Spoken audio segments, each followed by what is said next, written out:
Então, vimos na aula passada os pressupostos ou os elementos da nossa disciplina. Frisar aquela classificação que nós tivemos por último é uma importância. Qual é? A responsabilidade, se ela é objetiva, ou seja, quando ela não precisa da culpa, ou se ela é subjetiva. E aí, para compreender se é uma classificação ou outra, eu também adiantei para vocês que é objeto que a gente vai ver ao longo das aulas, tá? Então, hoje a gente vai tratar somente do elemento culpa, tá? Acho mais fácil e mais lógico explicar para vocês, logo após o elemento conduta, o elemento culpa. Mas aí vamos ressalvar aqui. Esses supostos que estão na tela para vocês, eles são da responsabilidade civil subjetiva, que é aquela que justamente necessita desse elemento culpa, do elemento de vontade. Se formos e quando formos tratar da ativa, a gente esse último elemento. Por isso eu deixei ele como o último asterisco. Ele não vai existir sempre. Não haverá necessidade de analisá-lo em todos os casos. Só subjetiva. Tá? Então, esses 4 elementos que vocês têm aí é para estudar responsabilidade subjetiva. O elemento conduta, nós vimos na aula passada. A conduta é aquela, uma omissão. Existir uma conduta de fazer algo que eu não ia, e aí surge um ato ilícito, ou eu vou deixar de fazer algo, que é uma conduta que eu deveria fazer. Né? Eu frisei com vocês, na maioria dos casos, o que a gente tem no dia a dia é uma conduta por ação. Né? Se eu pegar e causar uma ofensa a alguém, é uma conduta por ação, ofendi alguém, gera responsabilização civil. Se eu pegar o carro e dirigir e bater no veículo de alguém, conduta por ação. Se eu atropelar alguém, em alguém, todas são condutas por ação. Eu fiz algo que eu não deveria. Tá? Ou pode ser por omissão, naqueles casos, por exemplo, do agente garantidor. Né? O médico que nega a prestação, um profissional ou um bombeiro, um policial militar, não é lá o chamado, ele deveria fazer e ele se omitiu. Então, essas condutas podem ser positivas ou podem ser negativas. Não basta ter uma conduta. Como hoje a gente vai tratar da subjetiva, a gente vai pular aqui da conduta para tratar da culpa.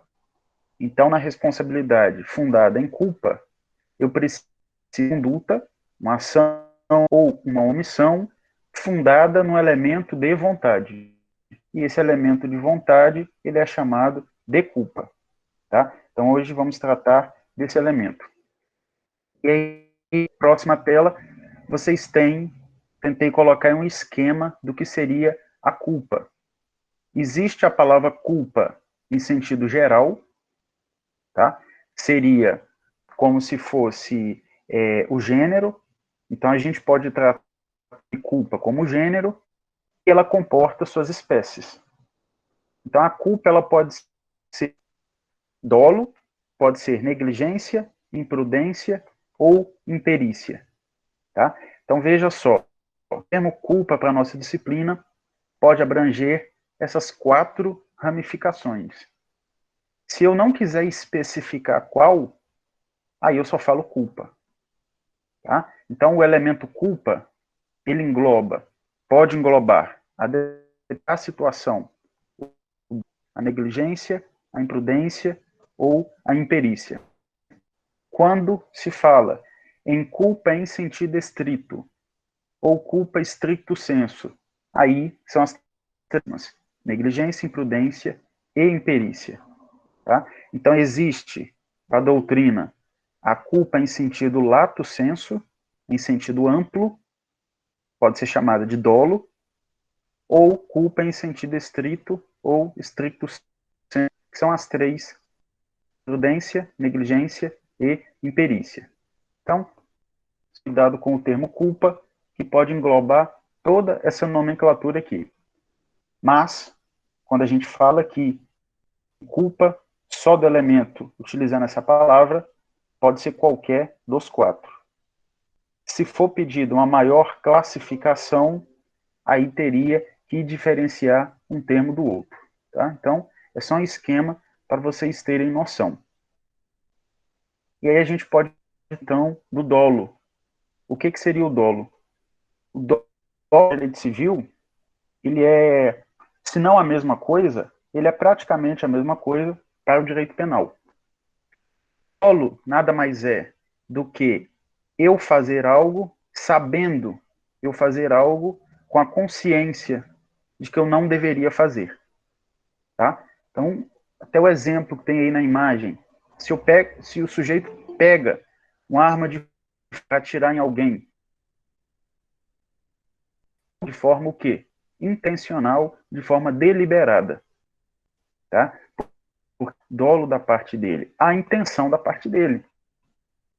Pegou essa arma de fogo e atirou no vizinho, simplesmente por uma razão alheia ao que ele queria causar. Tá? Aqui a gente não precisa entrar nas discussões do direito penal. Se é dolo eventual, se tem partícipe, se não tem. Não. A gente vai, primeira coisa, identificar apenas o que é do dolo para o civil. Tá? Então seria justamente essa. Já sabem que tem que existir uma conduta. Então é uma conduta com um elemento de vontade intencional. Eu quero. Tá? Então, estou brigado com alguém, eu quero ir lá na rede social e ofender a pessoa. Eu vou lá e xingo vários palavrões. Ao colocar aquele monte de palavrão, podendo configurar aí uma difamação, uma calúnia ou uma injúria em um social, e eu fazendo consciente, eu agi com dolo, tá? Ou eu agi com culpa. Já falei para vocês que aí depende da maneira que vai ser colocado. Então existe aqui o dolo quando eu sei do que eu estou fazendo, eu sei do caráter intencional e eu sei das consequências que aquilo vai existir. Tá? Aí que surge a figura do dolo. Ele é ainda considerado um ato, obviamente, ilícito, um ato ilícito voluntário. Eu fiz porque eu quis. Eu fiz de forma consciente e de deliberada aquela conduta. Com isso, vocês vão visualizar o dolo quando o caso concreto der margem para isso. Tá? Então, João, com raiva, obrigado com fulano, ele foi lá e fez. Do dolo. Ele está aceitando, ele está admitindo que o que quer fazer é uma conduta ilícita. Então, aqui vocês têm que visualizar essa consciência. Essa consciência dessa violação desse dever jurídico. E é lembrar, é um dever jurídico que foi quebrado. Daí que surge a disciplina, gerando o quê? O outro dever jurídico de recompor o que eu causei pela luta intencional de vontade. Tá? Então, para diferenciar o dolo das demais figuras aí, o dolo vocês vão lembrar de intenção, vão lembrar de vontade. Eu quero fazer. Simples assim. Tá? Eu quero arranhar o carro de uma pessoa que não é mais minha amiga. Eu vou lá e arranho, risco todo o carro. Eu tenho consciência da conduta. Eu tenho intenção de arranhar o carro. É diferente de arranhar sem querer. É diferente de eu colidir no veículo ao transitar tocando o celular. Eu não usei o celular porque eu queria bater no veículo da frente. Não. Agora, meu carro, eu coloco o máximo de velocidade que eu consigo para conseguir acertar o seu carro. Aí eu tenho o dolo. Aí eu tenho intenção que é esse ato ilícito voluntário, tá? Então, essa é a estrutura do dolo. A gente precisa entrar nas especificações dele, igual é para o direito. Aqui basta isso para o direito civil. E existe aquela culpa em sentido ou aquela culpa stricto sensu, que pode se dar de três maneiras. Imprudência, eu posso ser imprudente em uma conduta que eu exerça, eu posso ser negligente e eu posso ser imperível. Depende da situação para enquadrar cada uma delas. As vão ser encaradas como culpa. Tá? Então, a primeira coisa, para diferenciar, no caso da prudência, vocês têm que visualizar uma falta de cuidado, tá? Uma falta de cautela, ou uma falta do que eu efetivamente deveria fazer. Tá? Então, ela é feita de forma positiva. Ele está, ou seja, eu tenho ciência de que eu não devo fazer, mas eu faço. Eu acabo assumindo o risco. Tá? Como exemplo aí, como que dá uma injeção sem verificar se o paciente é alérgico ou não, tá? E dirigir bêbado.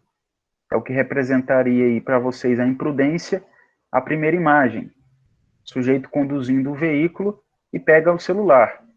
Veja, vamos imaginar que daquela ação ali, desenhada, surge um acidente. Ele acaba colidindo na traseira do veículo que estava à frente.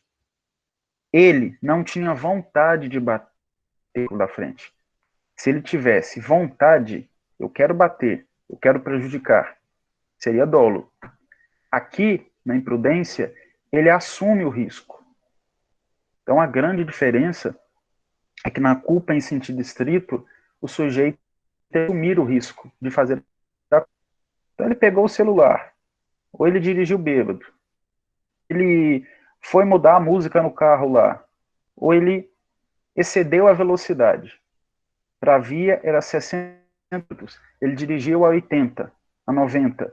Ele foi o quê? Imprudente. Tá? Ele fez uma conduta que ele, de forma consciente, sabia que ele não deveria fazer. Mas ele não esperava aquele resultado. Se ele esperava o resultado do dano, aí é dolo. Aqui, ele não está dando. Tá? É uma mensagem que chega no celular e ele, de forma imprudente, vai verificar. Não olhou ao conduzir o carro da forma devida, bateu o veículo. Ele teve culpa. Culpa pela espécie imprudência. Já a negligência é quando eu deixo de tomar uma medida que eu deveria. Aqui eu me torno omissa. Enquanto na imprudência eu faço para mais, eu faço além, na negligência eu faço aquém. O exemplo aí, os pais cuidam do filho devidamente. Os pais têm o dever de cuidado sobre o filho. Existe a responsabilidade civil desses genitores. Se ele não cuida da forma devida, a criança se acidenta, a criança morre, esse foi omisso. Essa omissão pode ser tida como negligência. Houve negligência na situação concreta. Tá? E a imperícia, que está ligada a situações de algum ofício ou de alguma profissão. Tá? Então, a única que está ligada a uma profissão ou uma função, aí a gente vai visualizar ou uma relação de trabalho ou algum profissional liberal, seria a imperícia. Tá? Então, médico que não tem habilitação lá para ser cirurgião plástico, e ele se apresenta como cirurgião plástico. E aí ele faz uma cirurgia plástica no paciente, o paciente não tem o devido e morre na mesa de cirurgia. Esse médico, ele não fez a conduta querendo a morte do paciente.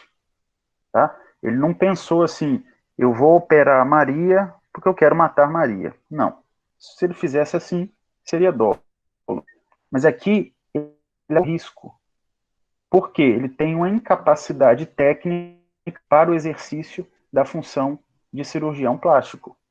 Então, aqui na imperícia, vocês vão visualizar muito os profissionais liberais. Tá? Pode ser médico, pode ser dentista, pode ser advogado. Tá? Um certo advogado alega lá que é especialista na área de direito tributário. Inúmeras especificidades, tá? Inúmeras qualificações distintas áreas. E aí ele alega que é especialista em tributário, compromete-se com a demanda, sequer consegue cumprir o prazo daquilo que ele deveria cumprir. Por quê? Porque ele tem uma incapacidade técnica para exercer aquilo que ele alegou que seria. Vai haver, no caso, uma imperícia. Ele pode ser responsabilizado. Então, diferencia lá o dolo, que está em sentido lato, para essas três espécies de culpa, é a intenção deliberada, que acontece no primeiro caso, e não. Aqui é a assunção de risco. O sujeito ele vai simplesmente não querer o que causou, mas ele assumiu o risco.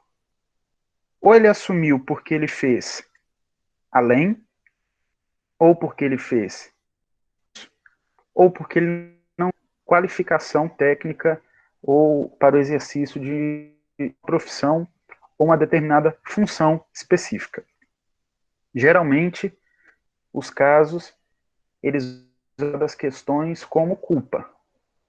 Se falar simplesmente culpa, é qualquer das quatro. Essas três, mais o dolo. Se especificar, aí seria alguma dessas, mas a consequência é sempre a mesma. Qual a existência dentro, que dentro de uma responsabilidade subjetiva, ele é necessário. Né? Se fosse objetiva, pouco importa se existiu ou não consciência. Pouco importa se tinha ou não vontade, porque ele responderia independentemente. Não é o caso que nós estamos vendo hoje. Hoje é quando o sujeito ele tem a conduta e faz porque quer aquele resultado, ou porque ele quer prejudicar alguém, ou não quer, mas ele assume o risco. É assim que a lei trata ao falar da imprudência, negligência e imperícia. Tá? Então, essas seriam as formas de se identificar a questão da culpa.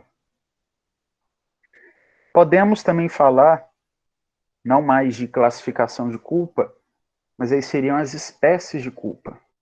Tá? De forma doutrinária, coloca-se lá a culpa, ela pode ser grave, pode ser leve ou pode ser levíssima. Não que em um caso concreto precisem mensurar o grau de culpa. Tá? Isso era muito utilizado no Código Civil de 1916. Por quê? Já vimos lá na primeira aula. O Código de 16, ele só tratava da responsabilidade dada em culpa, subjetiva. Então ele fazia várias gradações lá, culpa grave e levíssima. Hoje, o que nós temos? Dê uma olhada na previsão do artigo 904 do Código Civil. Como é que ele mede a indenização? Como é que deve ser fixada a indenização? A indenização ela vai ser medida ou fixada pela extensão do dano. Não está dizendo pelo grau de culpa, o tamanho do dano.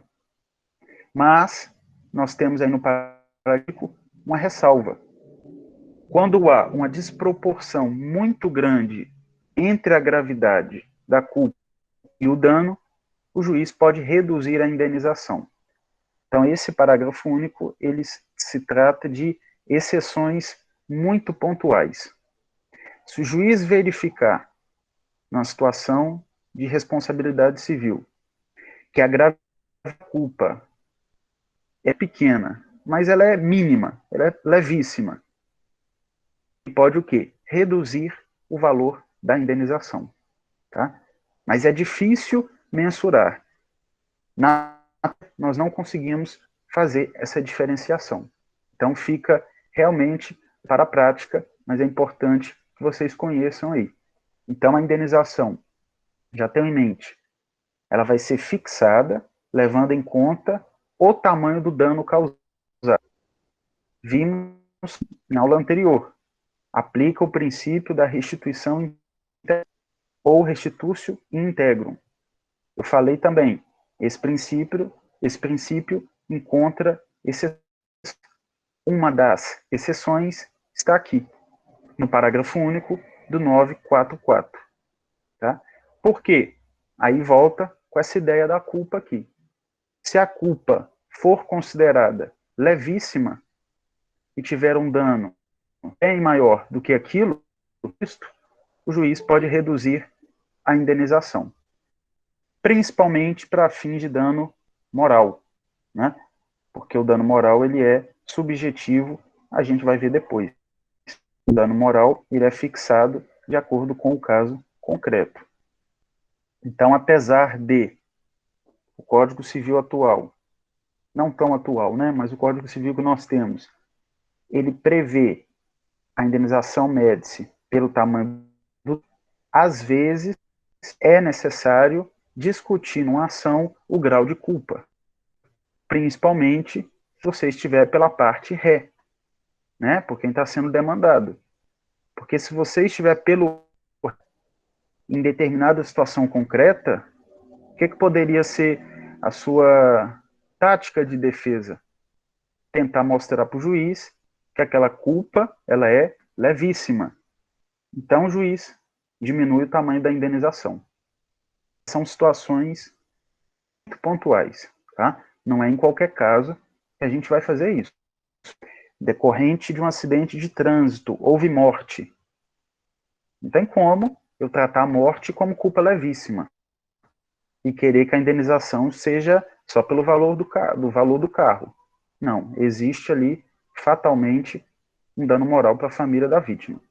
Tá? Agora, eu colidi no veículo e teve um arranhão, um risco no carro. Será que tem necessidade de uma indenização? Tem necessidade de fixar dano moral por causa disso? Não. Inclusive, eu parei o dano. Eu paguei lá, sei lá, R$100, R$200 para reparar o prejuízo. Aí vem essa parte, querendo ainda uma indenização. Eu vou tentar alegar o quê? Essa desproporção entre a gravidade, tá, e o dano. Tá? Então, às vezes, não sempre, vai ser utilizada a discussão do grau de culpa, principalmente para o parágrafo único do 944. Tá? Então, o grau aqui que a gente está falando com vocês é a ideia de que responsabilidade civil, uma vez sendo gerado, uma vez acontecendo o dano, deve haver o ressarcimento. Quanto vai ressarcir? Sabemos. Depende da concreta, e aí depende também da maneira com que vai ser argumentado. Tá? E aí veja que nós adotamos, lembra lá, todo o nosso instituto vem do direito, é bem antigo, e lá, assim como aqui, a culpa ainda que mínima, a culpa ainda que levíssima, ela obriga a indenizar. Claro que o valor da levíssima é bem diferente do valor da culpa grave, tá? Até porque há no parágrafo único do 944 do Código Civil. Então, o grau, às vezes, vai ser discutido na responsabilidade subjetiva, na qual se discute a existência de culpa do ofensor. Tá? Em questões de prova, muito pouco cobrado o grau de culpa. Tá? Às vezes cobra o entendimento ou a literalidade do parágrafo único do 944. Agora, pegar para vocês dizerem é grave, leve ou levíssima, não cobra, tá? Se é uma prova de sentença para o juiz ter que fixar o dano, não é o caso. Então, assim, é importante conhecer, mas não é a situação mais cobrada. Esse já pode ser cobrado, tá? Inúmeras provas da OAB costuma cobrar, até porque há algumas divergências aqui, que é a definição ou o que seria a culpa presumida. Tá? O que dá quando a gente fala de algo presumido? Ideia de um caráter que parece, é uma presunção. Então, diferentemente entre culpa e culpa presumida, significa que num caso em que exista culpa presumida, eu estou presumindo o elemento. Eu não estou visualizando ele de cara, tá? Eu não estou fazendo a comprovação dele. Estou dizendo para o juiz: tive esse acidente aqui, eu relato, esse é o acidente, foi isso que aconteceu. E, pela dinâmica do que aconteceu, presume-se que o sujeito é culpado.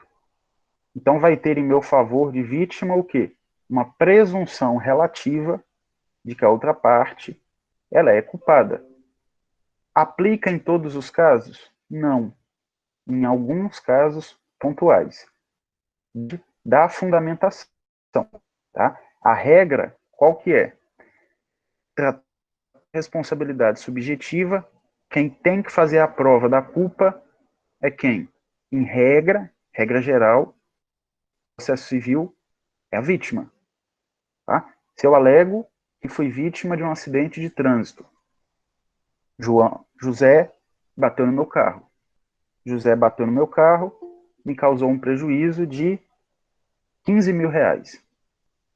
Eu entro com a ação para pedir 15 mil reais, sou eu, em regra, que tenho que fazer a prova.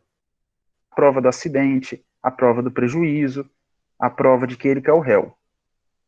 E é uma ação de responsabilidade civil. Então eu tenho que discutir o que no fundamento? Esse exemplo é responsabilidade subjetiva. Eu tenho que mostrar a conduta de José, tenho que mostrar que essa conduta ela é culposa, porque é a modalidade subjetiva do acidente, mostrar o nexo e o dano que foi causado. A conduta culposa me trouxe isso de resultado, um prejuízo de 15 mil reais. E aí está um usal. Eu só tenho o prejuízo de 15 mil porque ele bateu no meu carro. E ele estava errado. Tá? Ele estava errado porque ele foi imprudente, por exemplo. Ele estava dirigindo, ouvindo música tão alto, tão desatento, e meu veículo. Nessa situação, só contando isso, a prova da culpa é minha. Agora, se eu acrescento uma situação aqui, eu digo que José é o motorista que conduzia atrás do meu veículo. Ou seja, houve uma colisão traseira. Aí a jurisprudência admite a culpa presumida. Significa dizer, nessa situação concreta, eu mostro conduz, dano e nexo causal. Eu digo o que para o juiz quanto à culpa? Eu não provo. Eu falo que ela está o quê? Presumida. Tá? Peraí. Ele conduzia atrás do meu. Presume-se que ele é o culpado. Ele bateu na traseira. Então, quem estava desatento? Ele, não fui eu. É uma presunção. Claro que é uma presunção que comporta discussão. Vem José e mostra teu porque eu freiei bruscamente. Lógico que quebra todo o pressuposto aqui. E vocês têm que entender agora é que a culpa presumida é simplesmente eu presumir que o sujeito é culpado. E aí há, na verdade, o quê? Uma inversão do ônus da prova. Vai caber a quem demonstrar isso? Vai caber, nesse exemplo, a José mostrar que ele não teve culpa. Não está transformando isso aqui em ativa. Tá? Já vi muito aluno responder questão errada. Menciona lá que culpa presumida é transformar a modalidade subjetiva em objetiva. Não tem nada a ver. Presumida, como o nome diz, é simplesmente presumir que é culpado.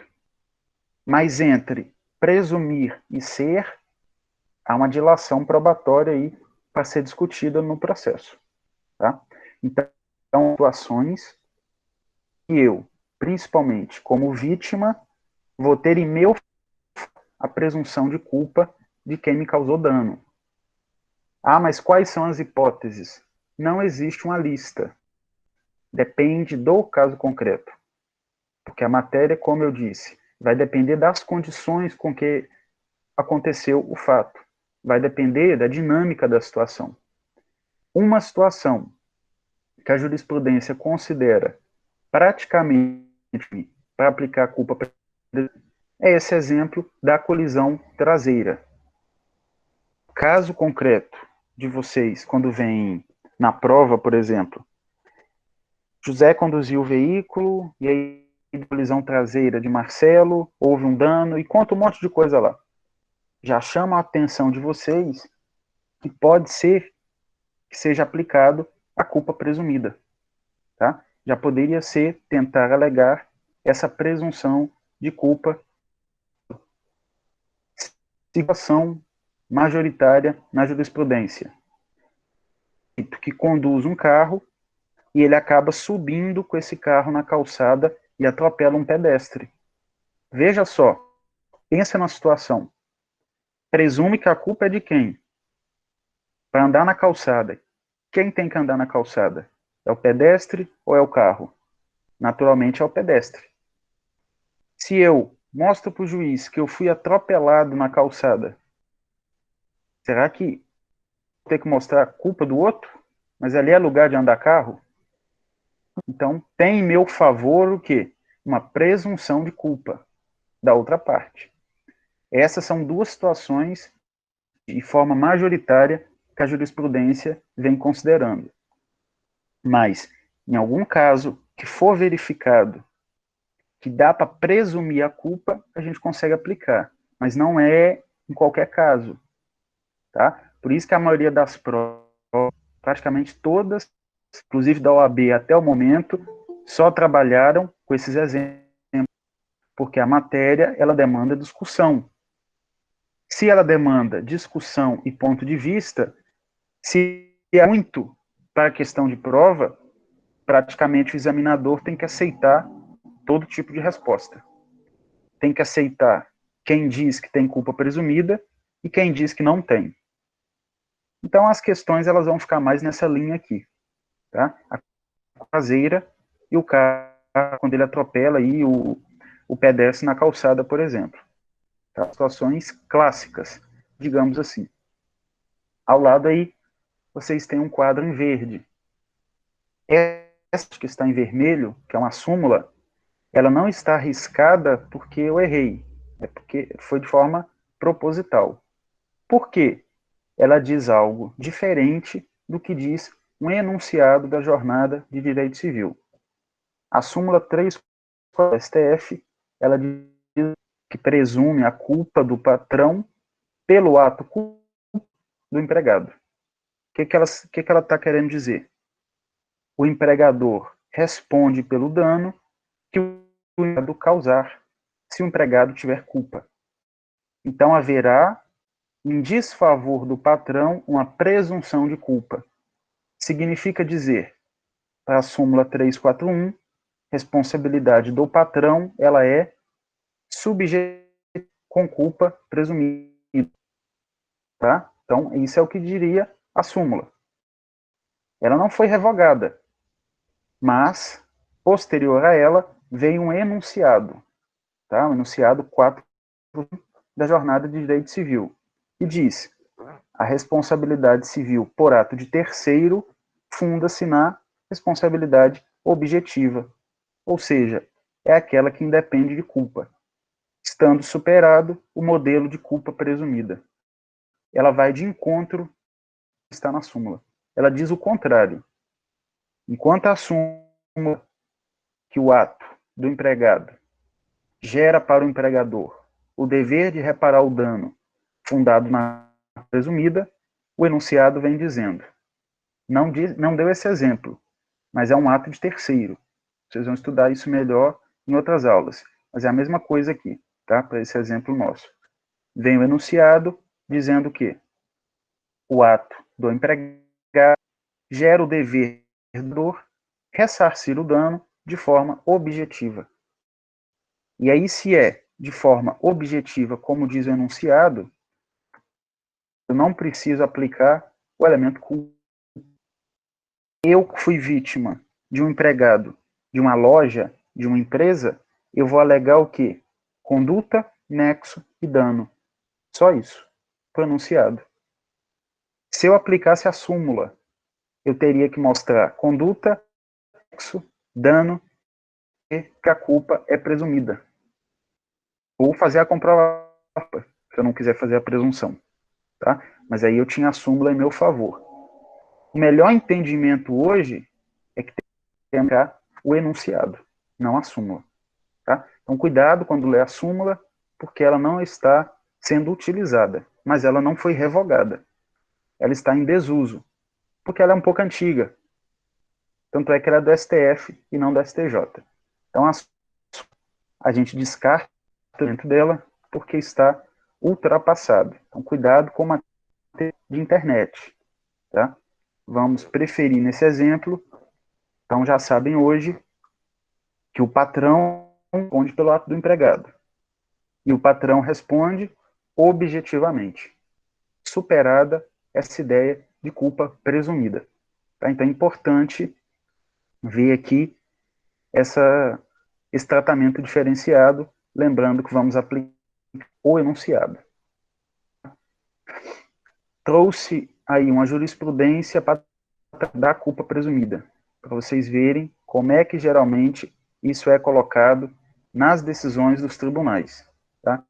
Então tem uma ementa aí de uma jurisprudência que vai tratar justamente de um acidente de colisão traseira, que, como eu disse, é unânime. Tá? Aí eu só sublinhei e negritei as partes importantes. Não, as demais são, mas antes, para vocês compreenderem. E é lembrar, quando a gente edita, ou sublinha, ou põe um traço num julgado, a gente coloca lá no final, ó, grito, tá? Eu não posso pegar esse julgado do site lá do tribunal, fazer a remarcação que eu quiser, com negrito e sublinhado, sem mencionar isso aqui, grifo nosso. Tá? Eu não posso, tem que ter essa. Então, eu sei para vocês, colisão traseira, culpa presumida, embate envolvendo veículos automotores. Esses são os três eixos principais da ementa da decisão. Veja que com a ementa, vocês conseguem visualizar todo o processo sem ter ele em mãos. Então, trata isso aqui de um recurso de apelação, ou seja, é uma ação que tramitou na vara civil, que tinha um acidente de trânsito em que houve colisão traseira, aplicou a culpa e trata de veículos automotores, sendo pedido dano material em uma ação de cobrança. Essa análise geral a gente consegue fazer só lendo a ementa da jurisprudência. Aí vem aí alguns detalhes. Marquei aqui em sublinhado, aquele que colhe outro por trás tem contra si o ônus próprio, cabendo ao que pela traseira comprovar ter havido culpa do motorista que o precedia. O que significa isso? Culpa presumida. Aí, o desembargador mencionou lá, presunção não elidida, ou seja, presunção não afastada. Então, ficou em favor do autor da ação de cobrança aqui a presunção de culpa. Por quê? Cabia ao réu, cabia ao sujeito que colidiu na traseira do autor, demonstrar o quê? Que a culpa há uma presunção. Se ele tivesse demonstrado, o que aconteceria? Não existiria o efeito de responsabilidade civil. Não existiria por quê? Porque para a subjetiva eu preciso dos 4 elementos. Então veja, a culpa presumida não transformou a responsabilidade objetiva para objetiva. Ela só transferiu o ônus da prova. Tá? É isso que em resumo, quer dizer a culpa presumida e um julgado para vocês visualizarem aí a aplicação, como é que ela poderia ser aplicada. Existe uma outra modalidade ainda, que é a culpa concorrente. Então, se por um lado existe a possibilidade de eu presumir culpa, por outro, existem alguns casos que eu posso ter culpa de ambas as partes. Quando culpa de ambas as partes, seja ela autor e réu, eu tenho uma culpa que concorre, uma concorrente. Tá? Então, a gente aplica a culpa concorrente quando a vítima participa do resultado danoso. Então, toda conduta que eu visualizar lá, pode ser o acidente de trânsito também, tá? Acidente de trânsito. Colidiu com Marcelo. José estava errado, Marcelo também estava errado. E aí, Marcelo cobra indenização integral de José. É justo? Não, também estava errado. O que eu vou fazer em defesa de José? Eu vou alegar culpa concorrente. Espera aí, eu tive culpa até esse ponto aqui. Ele também teve culpa. Então, se eu devo 5 mil, ele deve 10, ou ele deve 10. Aí depende da situação.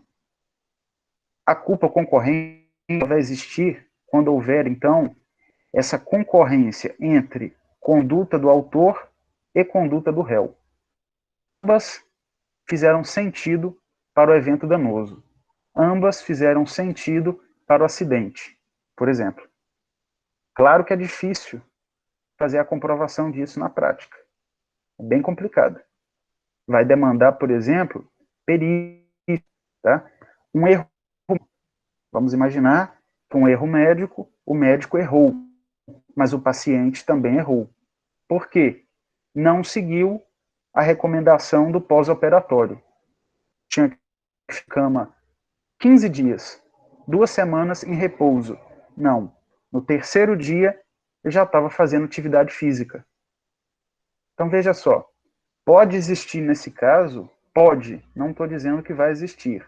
Depende. Pode existir culpa do médico, culpa do paciente. Se existir culpa dos dois, ela é culpa concorrente. Não tem nada a ver com a presumida. Tá? Depois a gente vai estudar que pode ser também a culpa só do paciente. Aí ela é culpa da vítima. Aí eu não pago nada. Eu, como médico, não tenho o dever de pagar. Mas vamos voltar aqui. Nesse exemplo, o procedimento médico foi mal feito. O médico ali, imaginar, tem negligência. O médico foi negligente e me gerou esse dano que eu tenho hoje porque eu também fui irresponsável. Eu também fui. Então, veja, houve negligência do médico e houve imprudência minha. No terceiro dia, eu fui fazer atividade física. Então, eu só tenho esse dano do tamanho que eu tenho hoje porque eu também concorri com o evento. Tá? Um observação, apesar da gente chamar aqui de culpa concorrente, eu posso aplicar esse nome em responsabilidade objetiva. Tá? Então, cuidado. Culpa concorrente, ela na responsabilidade objetiva, é o que nos ensina aí o enunciado 459 da Jornada de Direito Civil de novo. Os enunciados, na nossa matéria, eles são importantes para complementar, porque o código tem muito pouco artigo, tem muito pouca informação. Tá? Então, o enunciado ele diz aí, a conduta da pode ser fator atenuante do nexo de causalidade na responsabilidade civil objetiva. O que significa dizer? A culpa concorrente, ela diminui a indenização. Ela não exclui, ela atenua. Tá? Então, qual é a consequência da culpa concorrente? A consequência da culpa concorrente é a atenção do dever de indenizar. Eu vou indenizar. Eu não, vamos lembrar do exemplo lá. O médico vai indenizar, mas ele não vai indenizar os 50 mil que o paciente quer. Ele vai indenizar com 15 mil, por exemplo. Por quê? A parcela de culpa dele é de 15 mil. Os outros 15, 30 que ele pede é culpa dele. Quem mandou ele fazer exercício? Eu mostro isso. Se ele tiver ido o pós-operatório, ele não teria o dano que ele hoje, desse tamanho. Então, aqui, obviamente, demanda meios de prova. Tá? Tem judicialmente se discutir isso. Mas aqui, lembrem, culpa concorrente, aplico para responsabilidade subjetiva ou objetiva, apesar do nome culpa. Alguns doutrinadores, para evitar essa confusão, utilizaram o nome de concorrente. Fato concorrente ou culpa concorrente, a mesma coisa. Mas vão ver mais com o nome de culpa concorrente. Então, tratou dessa modalidade, pode ser que esteja fazendo referência à responsabilidade objetiva. Pode ser subjetiva, mas aqui eu posso ter elementos da objetiva por causa do enunciado 459 aí. Tá? Coloquei também um julgar vocês visualizarem a culpa concorrente. E nada a ver com culpa presumida. Tá? Então, o que eu frisei aqui para vocês? Culpa concorrente, casada. Foi do STJ um agravo interno dentro de um recurso especial. Então, nesse agravo interno, que quem analisa ele é o STJ, ficou lá no item 2. Olha só. No caso de atropelamento pedestre em via, configura-se a concorrência de causas, impondo a ação da indenização por dano moral pela metade, quando? Aí ele põe os requisitos 1 e 2. O que significa dizer? Em grau de recurso. Aqui foi uma vítima de acidente de atropelamento em via férrea, tá? Que existe aí na cidade de Barra Mansa. Né? Então, aquele atropelamento em via férrea, nesse caso concreto, vamos imaginar que condenou lá a companhia férrea em 100 mil reais. Ela recorreu. Quando chegou no STJ, o valor da indenização caiu para 50 mil reais. Caiu para metade. Por quê? Porque aplicou a culpa concorrente. A concessionária, ela teve participação no fato, porque ela descumpre aí o dever de cercar e fiscalizar, é o que está no item 1, fundamentação, e a vítima adotou uma conduta imprudente, processou a via férrea em local inapropriado. O que significa dizer? Se a vítima participou do que ela sofreu, entende-se que é justo que a indenização seja reduzida. Não vamos tratar aqui agora se a gente concorda ou não com a redução do valor. O que a gente tem que analisar? A gente tem que analisar os fatos e o que a jurisprudência está ensinando. Tá? Se eu acho justo, se eu não acho justo, não é para a gente ter agora. Se eu acho justo ou injusto, é a discussão para fazer no processo. Aí seria eu, como advogado, nesse recurso. Obviamente que eu alegaria que não. Agora, se eu estou do lado da empresa, eu alegaria, obviamente, que é justo, porque existe a culpa concorrente. Então, essa culpa concorrente, ela é importante, deve ser alegada pelo réu. Se vocês estão a favor do réu e visarem que a vítima também participou do acidente, de alguma maneira ou de outra, vocês vão tentar convencer o juiz. E às vezes não convence o juiz da primeira instância. Olha só onde que chegou. Chegou no STJ, convenceu lá. O juiz não foi convencido. O desembargador não foi convencido do tribunal, mas convenceu o ministro com a culpa que é da nossa matéria. Óbvio que demanda discussão, tá? Mas é um instituto de extrema relevância aqui para estudar a responsabilidade civil.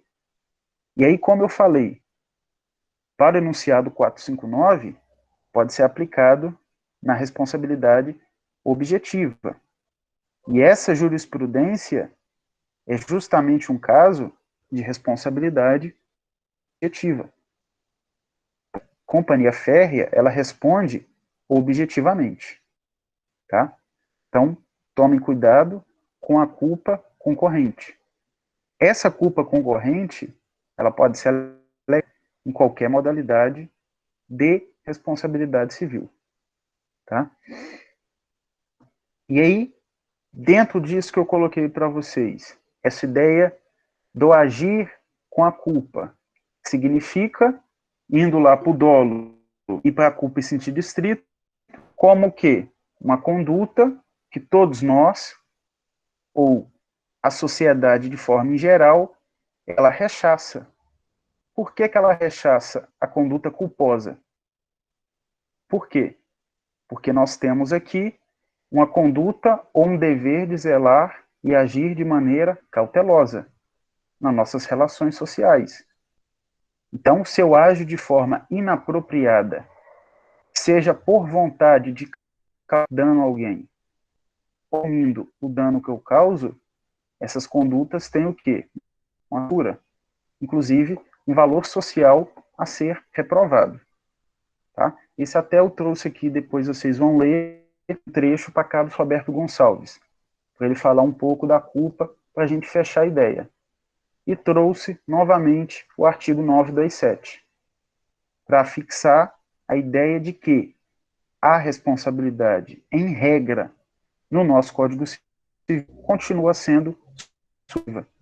Eu continuo tendo que fazer comprovação de culpa, cabendo a objetiva nos casos especificados.